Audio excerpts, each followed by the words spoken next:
There is a quiet mistake that many people over 65 never realize they are making. It has nothing to do with diet fads or the latest exercise trend. It is not about supplements or medical treatments. It is something far more subtle, and it happens gradually, over years, almost invisibly. The mistake is this: believing that the physical and mental changes of aging are simply what happens, that they are inevitable, that the only choice is to accept gradual decline and hope it happens slowly. This belief is understandable. It is also incomplete. Inside the body, beneath the surface of what feels like inevitable aging, complex processes are constantly at work. Some of these processes accelerate decline. Others protect against it. The difference between these outcomes is not determined by genes alone or by luck. It is shaped by patterns of living that most people have never been taught. Patterns that have nothing to do with heroic efforts or dramatic transformations. Patterns that are simple, human, and accessible to anyone willing to look at aging through a different lens. What follows is not a prescription or a protocol. It is an invitation to understand what is actually happening inside the body across the years, and what the evidence suggests about living not just longer, but better. You are listening to the Longevity Library, where we archive the wisdom of healthy aging. Living well across the years. A calm exploration of healthy longevity. There comes a point in life when the questions shift. The early decades are often consumed with building, achieving, proving. Later, the focus tends to move towards something quieter but no less significant. How to live well, with vitality and meaning, for as long as possible. This is not about clinging to youth or fearing what lies ahead. It is about understanding what supports the body and mind through the decades, and what tends to undermine them. The study of healthy aging has advanced considerably in recent years. Researchers have examined populations around the world where people live longest and remain active into their 9th and 10th decades. They have studied the habits, the environments, the social structures, and the daily practices that distinguish these communities. What emerges is not a single miracle substance or a complicated protocol. It is a pattern of living that makes sense, that feels human, and that is accessible to most people who are willing to make adjustments. This is an exploration of those patterns. It is not a prescription. It is not a set of commands. It is an invitation to consider what the evidence suggests about living well across the years, and to reflect on how these insights might apply to any life. Part 1. The landscape of aging. What aging actually is. Aging is often described as if it were a disease, something to be fought and defeated. This framing creates anxiety and sets up an impossible battle. Aging is not a disease. It is a biological process, as natural as growth and development. The goal is not to stop it, but to move through it with as much capacity and comfort as possible. At the cellular level, aging involves gradual changes in how the body maintains itself. Repair mechanisms become less efficient over time. Cells accumulate damage that is not fully repaired. The energy-producing structures within cells, the mitochondria, become less effective. Communication between cells becomes less precise. These changes are universal. They happen in every body that lives long enough. What varies is the rate at which these changes occur and the degree to which they affect daily life. Two people of the same chronological age can have vastly different biological ages. One may be active, engaged, and physically capable. The other may be limited by multiple chronic conditions. The difference is not luck alone. It reflects decades of accumulated choices and circumstances. This is encouraging news. While genetics play a role, they are not destiny. The most optimistic estimates suggest that genes account for perhaps 20 to 30% of how well a person ages. The rest is influenced by environment, behavior, and the countless small decisions made each day. The difference between lifespan and health span. A useful distinction has emerged in longevity research. The difference between lifespan and health span. Lifespan is simply how long a person lives. Health span is how long they live well, with good physical and cognitive function, free from significant disability or disease. Adding years to life is less valuable if those years are marked by suffering and limitation.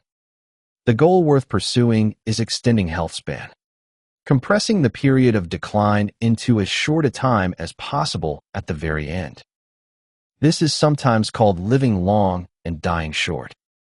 Populations with the longest health spans do not necessarily have the most advanced medical care. They have ways of living that prevent or delay the chronic conditions that rob later years of quality. Heart disease, diabetes, dementia, frailty, these are not inevitable. They are influenced by patterns established decades earlier and maintained throughout life. Understanding what supports health span means looking at the whole person, not just isolated risk factors.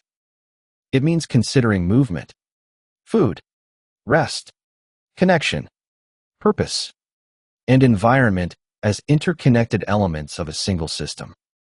Part 2. The body in motion. Why movement matters more than exercise. There is a difference between exercise and movement. Exercise is planned, structured physical activity done for a specific purpose. Movement is simply using the body throughout the day. Both matter, but for older adults, the distinction becomes particularly important.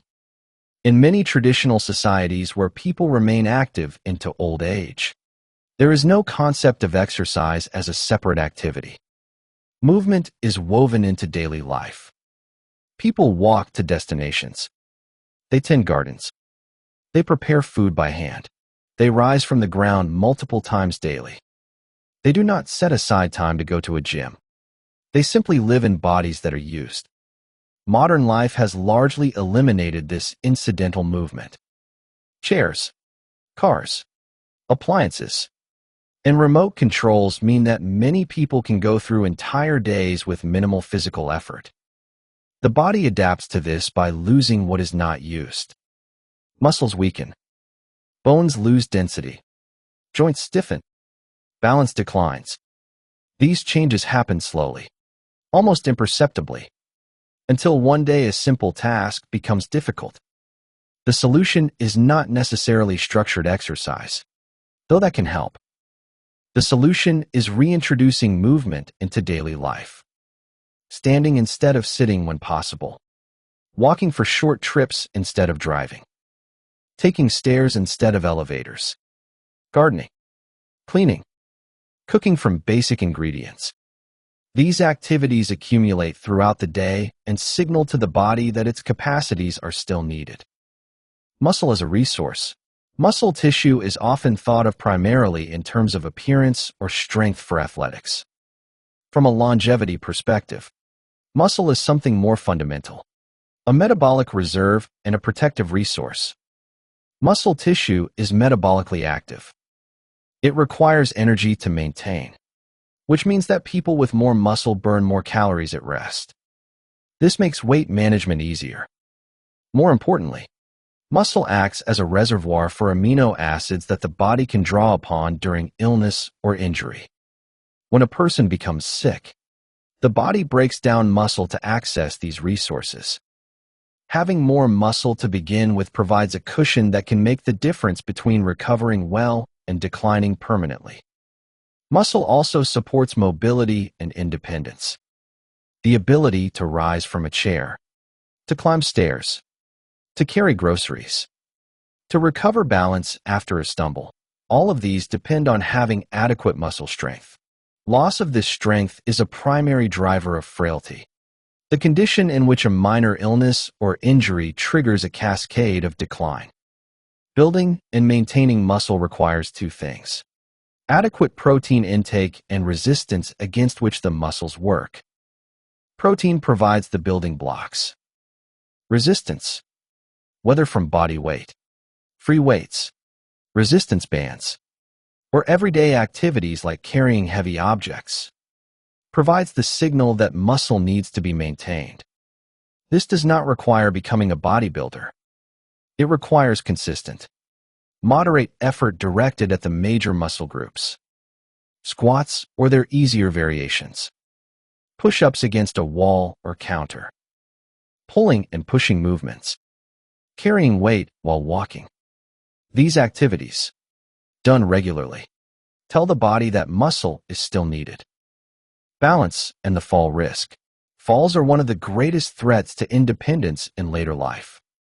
A single fall can result in a fracture, a hospital stay, a loss of confidence, and a cascade of decline that leads to permanent loss of function.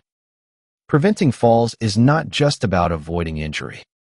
It is about preserving the ability to live independently. Balance is a skill, not a fixed trait. It can be trained and improved at any age. The body's balance system involves input from the eyes, the inner ear, and sensors in the joints and muscles that detect position and movement.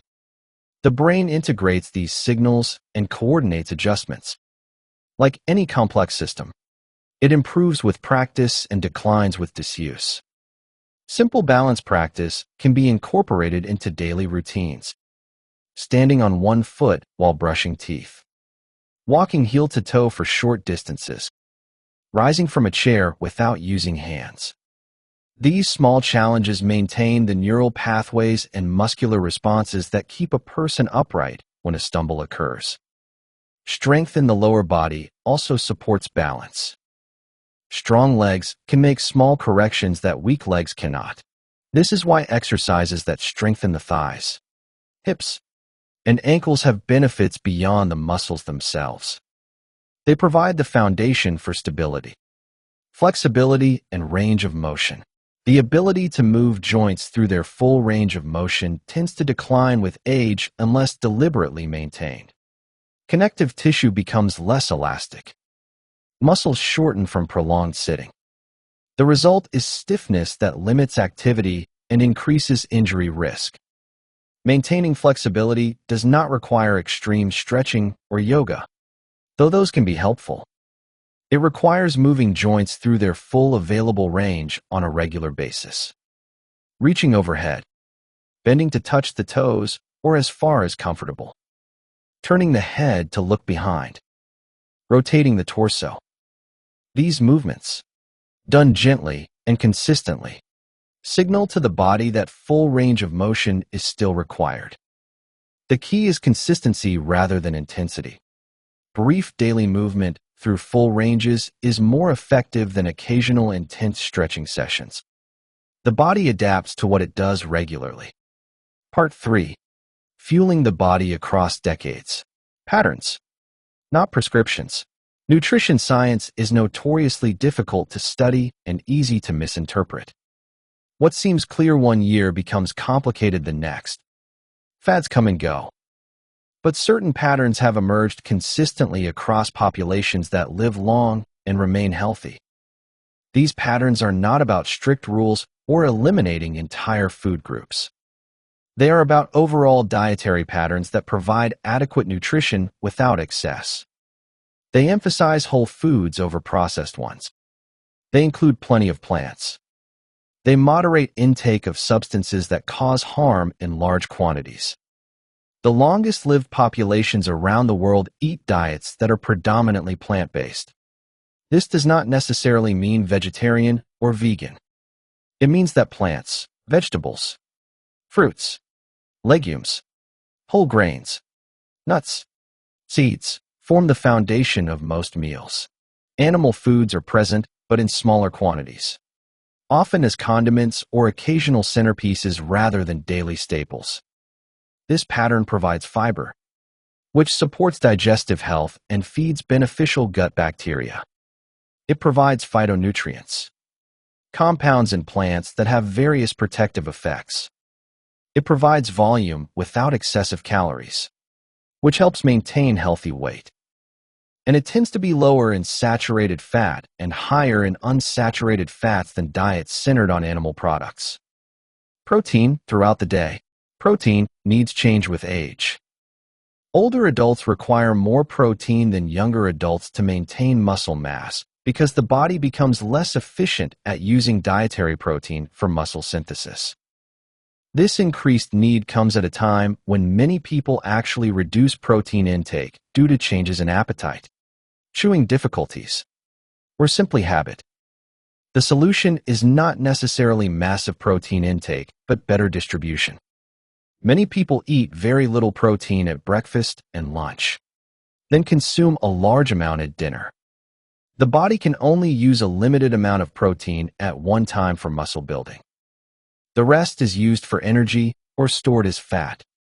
Spreading protein intake across meals appears to support better muscle maintenance.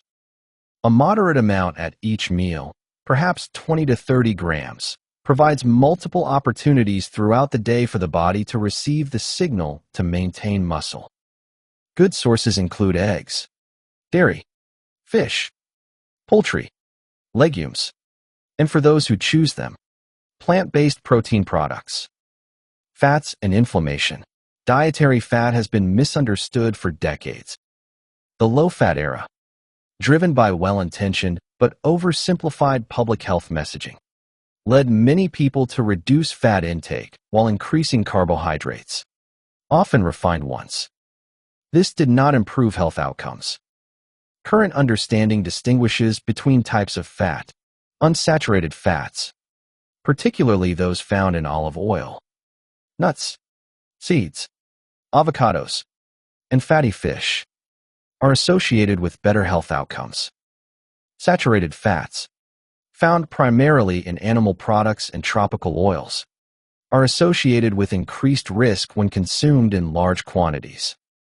Industrially produced trans fats, now largely removed from the food supply, are clearly harmful. The traditional diets of longevity hotspots often feature significant amounts of healthy fats.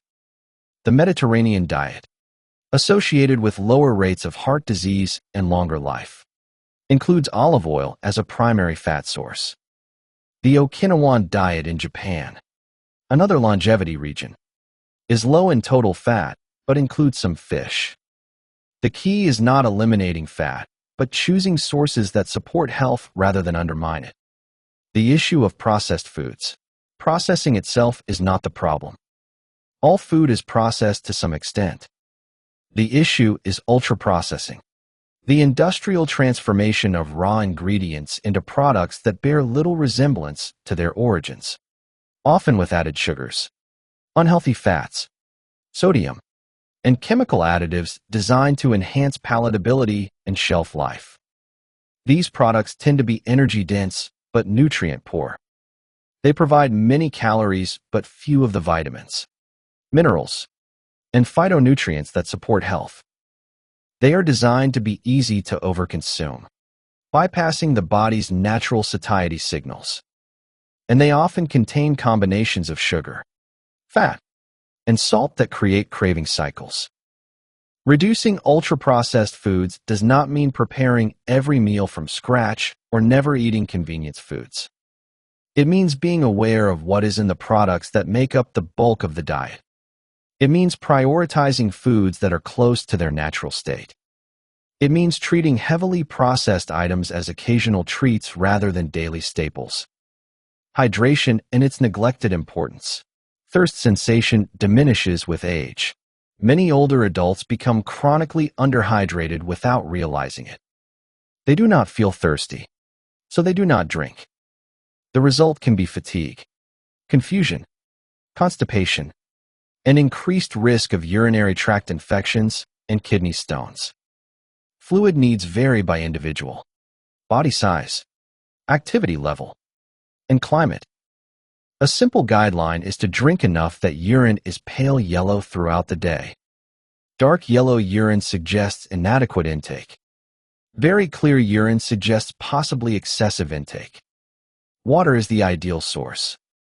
Other beverages can contribute to fluid intake but may come with unwanted sugar, caffeine, or other compounds.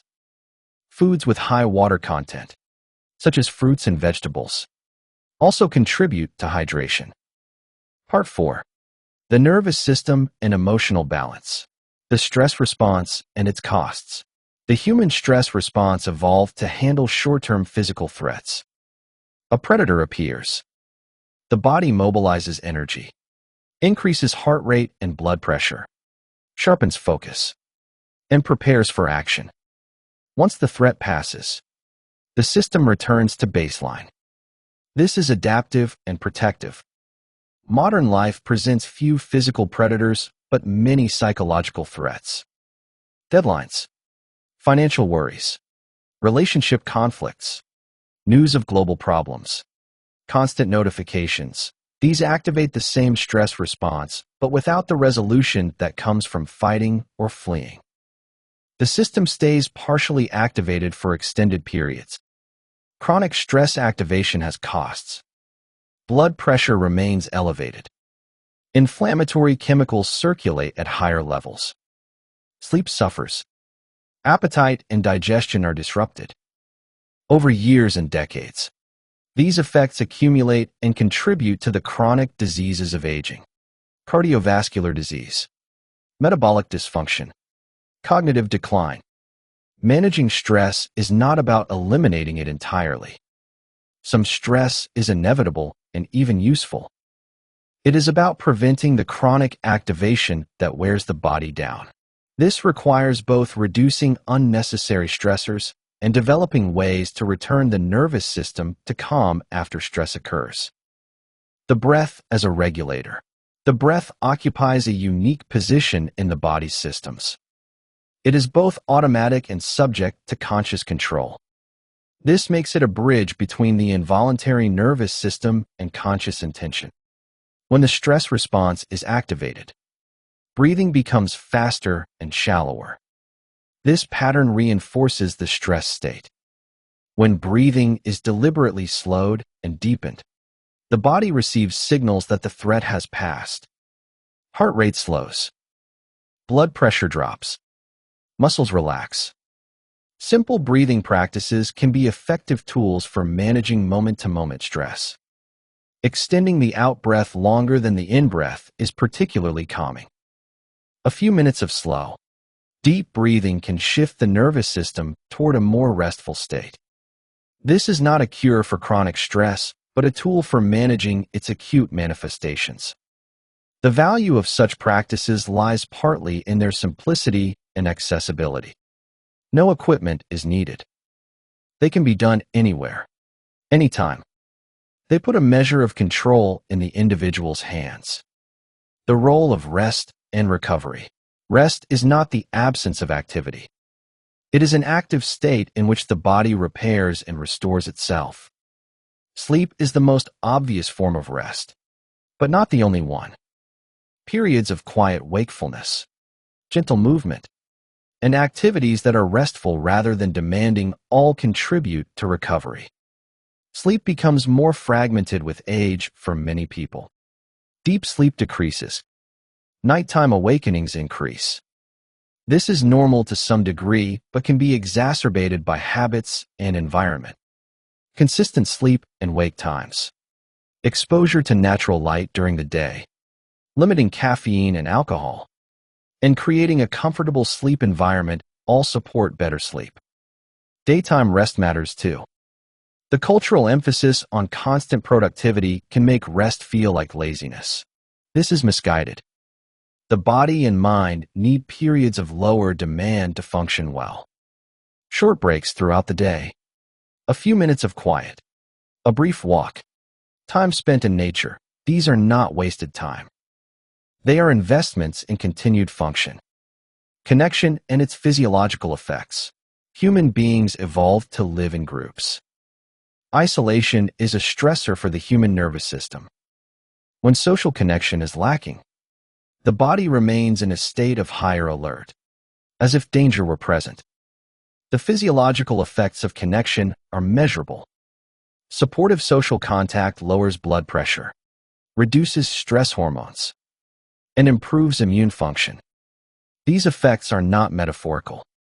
They are real biological responses to the presence of trusted others. This does not mean that everyone needs a large social network. Quality matters more than quantity. A few deep connections can provide more support than many superficial ones. What matters is having people with whom one can be authentic, who provide comfort in difficulty, and who make life feel shared rather than solitary. For those whose social circles have shrunk due to relocation, loss, or life transitions, rebuilding connection requires effort. It may mean joining groups based on interests. It may mean reaching out to acquaintances. It may mean volunteering, which provides both social contact and a sense of purpose. The effort is worthwhile because the biological need for connection does not diminish with age.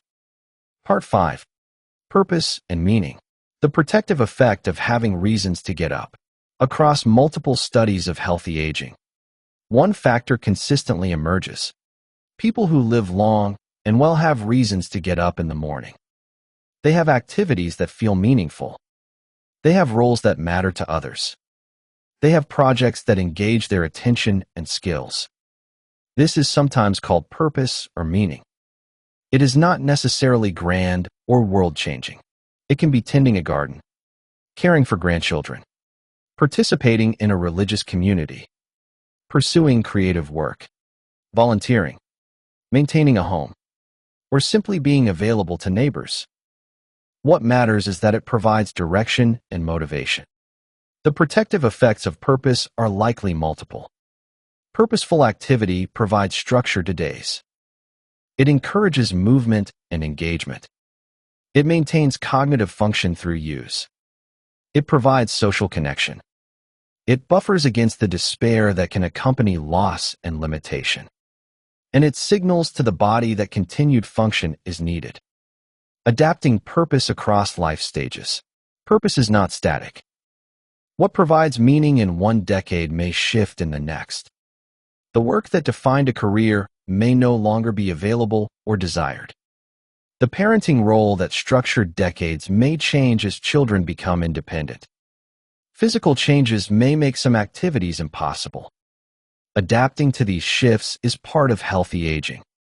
It involves letting go of what is no longer possible while finding new avenues for meaningful engagement. This can be difficult. Losses are real and deserve acknowledgement. But clinging to what is gone at the expense of seeking what is possible leads to stagnation. The question becomes, given current circumstances, what matters? What activities feel worthwhile? What contributions can still be made? What brings a sense of satisfaction?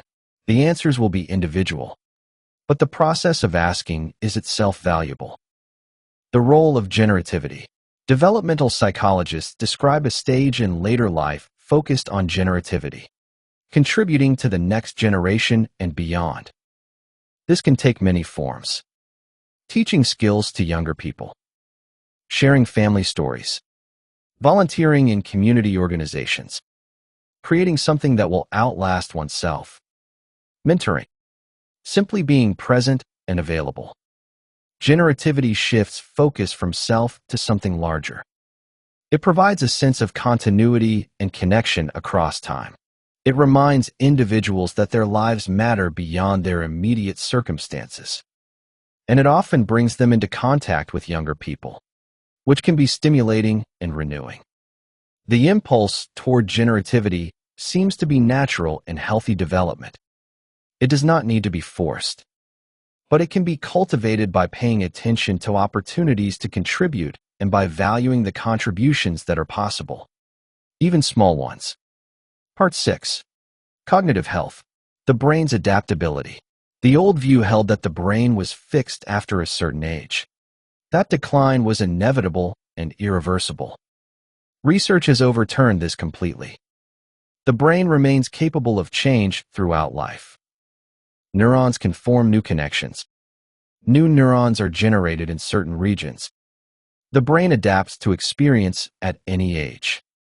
This capacity, called neuroplasticity, means that cognitive function is influenced by what the brain is asked to do. Brains that are regularly challenged, that learn new things, that engage in complex processing, maintain their capacities better than brains that are underused. The principle is use it or lose it, applied to the organ of thought itself. Challenge does not mean crossword puzzles alone, though those can be part of it. It means engaging in activities that require learning and adaptation. Learning a new skill, taking up a new hobby, engaging in discussions that require thinking, traveling to new places, reading challenging material. Any activity that requires the brain to form new patterns supports cognitive maintenance. Physical health and brain health. The brain is part of the body. Its health is inseparable from overall physical health. The same factors that support cardiovascular health, movement, good nutrition, healthy weight, blood pressure control, also support brain health. This connection makes sense biologically. The brain requires a constant supply of oxygen and nutrients delivered through blood vessels. Conditions that damage blood vessels, high blood pressure, diabetes, high cholesterol, also affect the brain. The small vessels deep in the brain are particularly vulnerable. Protecting vascular health protects cognitive function. Movement is especially important for the brain. Physical activity increases blood flow to the brain. It stimulates the release of factors that support neuron survival and new connection formation. It reduces inflammation. It improves mood and sleep, both of which affect cognition. The benefits of movement extend from head to toe. Social engagement and cognition. Social interaction is cognitively demanding. Following conversations requires attention, memory, and processing speed. Understanding others' perspectives engages complex neural networks. Responding appropriately requires inhibition of inappropriate responses and selection of appropriate ones. These demands keep cognitive systems active. Isolated individuals miss this cognitive workout. Their brains receive fewer challenges of this type. This may partly explain why social connection is associated with lower dementia risk. The association holds even after accounting for other factors. Engaging with others does not require large groups or constant activity. Regular contact with even a few people provides cognitive stimulation. Conversation. Shared activities. Even phone calls keep cognitive systems engaged. The key is maintaining connection rather than withdrawing. The role of novelty. Routine is comfortable and efficient. The brain does not need to work hard to navigate familiar territory. But this efficiency comes at a cost. Without novelty, the brain's adaptive systems are underutilized. Novel experiences require the brain to form new patterns, a new route to a familiar destination, a new recipe, a new book genre, a new conversation partner, a new skill. These experiences, however small, stimulate the brain's plasticity systems. Novelty does not mean constant upheaval or adventure travel. It means regularly introducing small variations into daily life. Taking a different walking route, trying a new food, reading an author not previously explored, learning a few words of a new language. These small novelties accumulate and maintain the brain's capacity to adapt. Part 7. The social and environmental context. The longevity hotspots. Researchers have identified several regions around the world where people live exceptionally long lives with good health. These include parts of Okinawa in Japan, Sardinia in Italy, Ikaria in Greece, the Nicoya Peninsula in Costa Rica, and Seventh-day Adventist communities in Loma Linda, California. These places have been studied extensively to understand what might explain their residents' longevity. What emerges is not a single factor, but a pattern. The diets are predominantly plant-based. Physical activity is woven into daily life rather than segregated into exercise sessions. Strong social connections are the norm. Older adults remain integrated into community life. There is a sense of purpose and meaning. Stress is managed through various practices, from naps to prayer to social time. Family connections are strong and multi-generational. Importantly, these are not communities trying to be healthy. They are simply living in ways that happen to support health. The behaviors are embedded in culture, not adopted as interventions. This suggests that sustainable health practices are those that fit naturally into daily life, not those that require constant effort and willpower. The built environment. The physical environment shapes behavior in ways that are often invisible. A neighborhood with sidewalks and safe crossings encourages walking. One without them discourages it. A community with parks and public spaces facilitates social connection. One without them makes connection harder. Stores within walking distance support incidental movement. Ones that require driving do not. For older adults, the environment becomes increasingly important. Mobility limitations make distant destinations inaccessible. The immediate surroundings determine what is possible.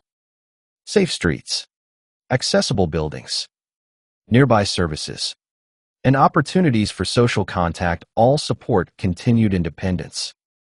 Those who can shape their environment, even in small ways, can support their own health. This might mean arranging a home to minimize fall risks. It might mean choosing housing that supports preferred activities. It might mean advocating for community features that make walking and social contact easier. The role of pets. For many older adults, pets provide companionship that supports health in multiple ways.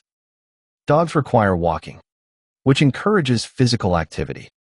The routine of pet care provides structure to days. The presence of an animal can reduce stress and provide comfort.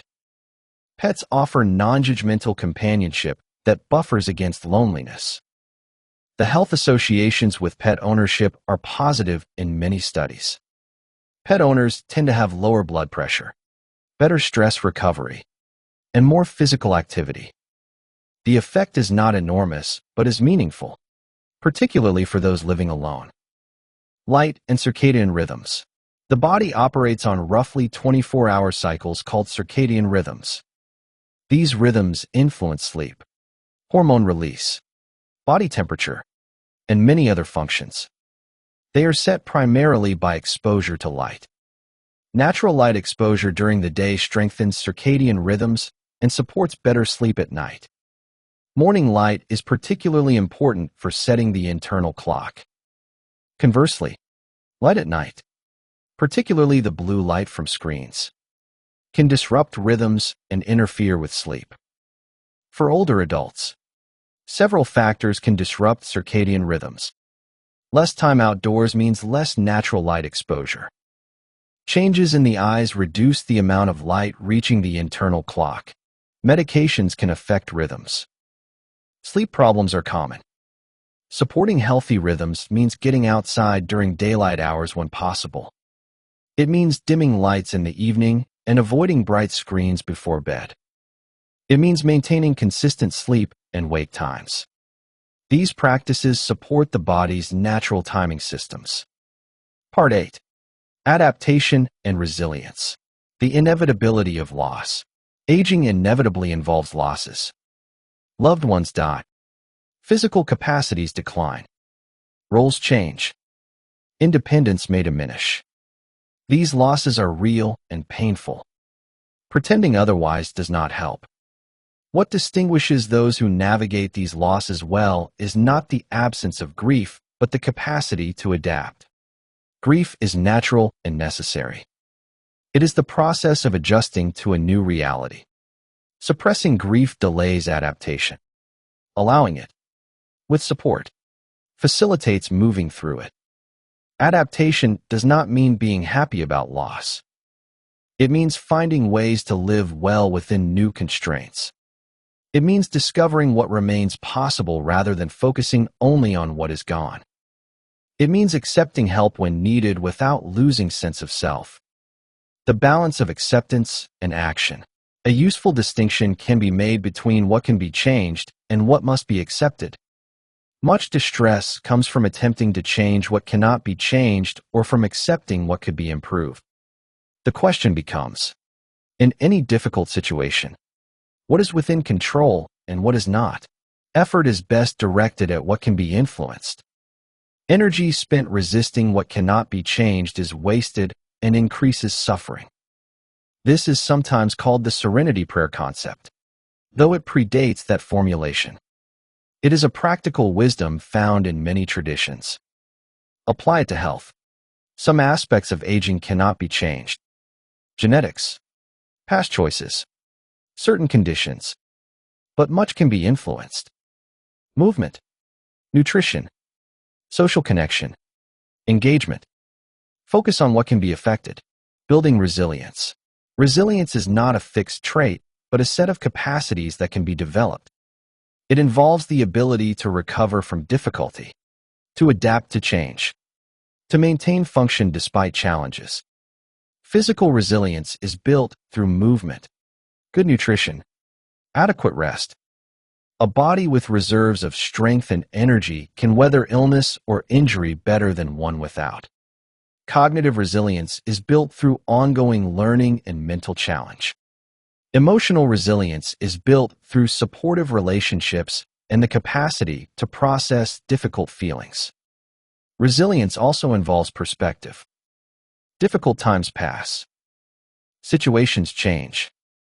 What feels overwhelming now will eventually recede. This does not minimize current pain, but places it in a larger context. The ability to hold this perspective is itself a form of resilience that can be cultivated. Part 9. Practical integration. Small changes. Consistent application. The information about healthy aging can feel overwhelming. There are so many recommendations, so many things to consider.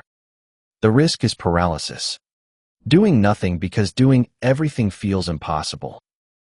The alternative is to start small. Choose one area. Make one modest change. Walk for 10 minutes daily. Add a serving of vegetables to one meal. Call a friend once a week. Practice breathing for 2 minutes each day. Do this consistently until it becomes routine.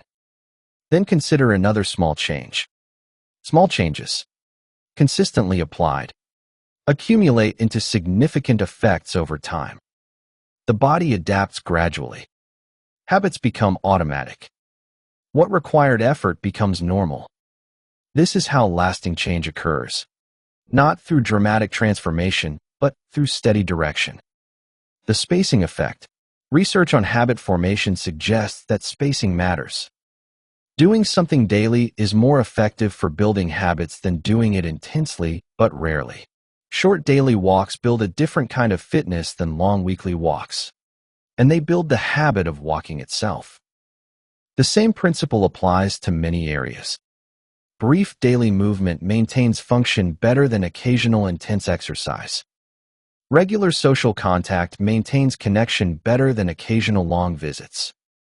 Consistent moderate nutrition supports health better than perfect eating interrupted by binges. The goal is not perfection, but consistency.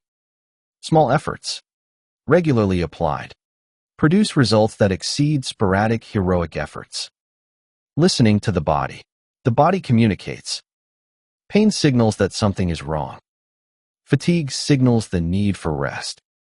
Hunger signals the need for fuel. Thirst signals the need for fluid. These signals are information. Modern life encourages ignoring these signals. Push through pain. Override fatigue with caffeine. Eat on schedule regardless of hunger. Drink based on habit rather than thirst. This disconnection from bodily signals undermines health. Learning to listen means paying attention. Noticing how different foods affect energy and mood. Noticing when rest is truly needed versus when procrastination is tempting. Noticing the difference between discomfort that signals harm and discomfort that is part of beneficial effort. This attentiveness develops over time and supports better decisions. Part 10. A calm perspective. The limits of control. Despite best efforts, outcomes are not guaranteed. Healthy people develop illnesses. Careful eaters have heart attacks. Active individuals experience decline. Genetics. Environment. and sheer randomness play roles that cannot be eliminated. This reality can be discouraging or liberating. If outcomes are not fully controllable, then the goal shifts from guaranteeing results to living well regardless.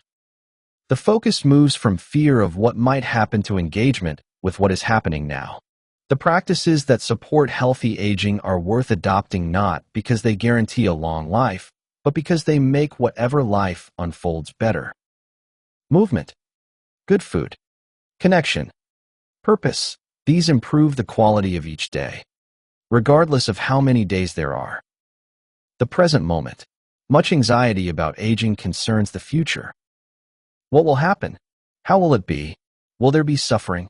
Will independence be lost? These questions are natural but cannot be answered. The future is unknown. The present moment is where life actually happens. This day, this hour, this breath. Attention to the present, to what is actually here rather than what might come, reduces anxiety about the future. It allows engagement with what is good now, even while acknowledging difficulties. This is not about ignoring the future or failing to prepare. It is about not living in fear of it. Preparation is useful. Worry is not. The distinction matters. Gratitude in its place. Gratitude has become a popular topic, sometimes presented as a solution to all difficulties. This oversimplifies. Gratitude is not about pretending difficulties do not exist. It is about noticing what is good alongside what is difficult. Both can be true simultaneously. A person can grieve a loss and appreciate what remains. A person can struggle with limitations and value continued abilities. A person can fear the future and be present now. Practicing gratitude is simply the habit of noticing what is good, not comparing to others or to some ideal. Just noticing. This shifts attention from what is missing to what is present. It does not eliminate difficulty, but balances it. Conclusion. The study of healthy aging offers no miracles, no secrets, no guaranteed outcomes. It offers something quieter but more useful, a pattern of living that supports well-being across the decades. Movement woven into daily life. Food that nourishes without excess. Connection with others. Purpose that gives direction. Rest that restores. Attention to the present. Acceptance of what cannot be changed. Effort directed at what can. These are not new discoveries. They are ancient wisdom supported by modern research. They are available to anyone willing to consider them and adapt them to individual circumstances. They do not require perfection or dramatic change. They require only consistent direction. Small steps maintained over time. The goal is not to live forever. The goal is to live well for as long as life lasts. To maintain function and engagement. To remain connected and purposeful. To face difficulties with resilience. To appreciate what is good while it is here. This is not a guarantee. It is an orientation. It is a way of moving through the years that makes sense. That feels human. And that supports whatever years remain being lived as fully as possible. It is enough. The single most important truth about healthy aging is this. It is not about adding years to life, but adding life to years. The practices that support longevity are not sacrifices made for some distant future. They are ways of living that make each day better, regardless of how many days there are. Movement that feels good. Food that nourishes. Connection that sustains. Purpose that matters. Rest that restores. These are not medical interventions. They are simply ways of being human that have been pushed aside by modern life. If this exploration has stirred any reflections, any thoughts about your own patterns or possibilities, consider sharing them in the comments. The Longevity Library is not a lecture, but a conversation. And the wisest voices are often those who have lived the longest. If this archive of wisdom has been valuable, there are other recordings waiting. Other explorations of what it means to age well. Subscribing ensures they will find their way to you. Until then, thank you for listening, for considering, for being here. This is the Longevity Library. Listen, learn, and live longer.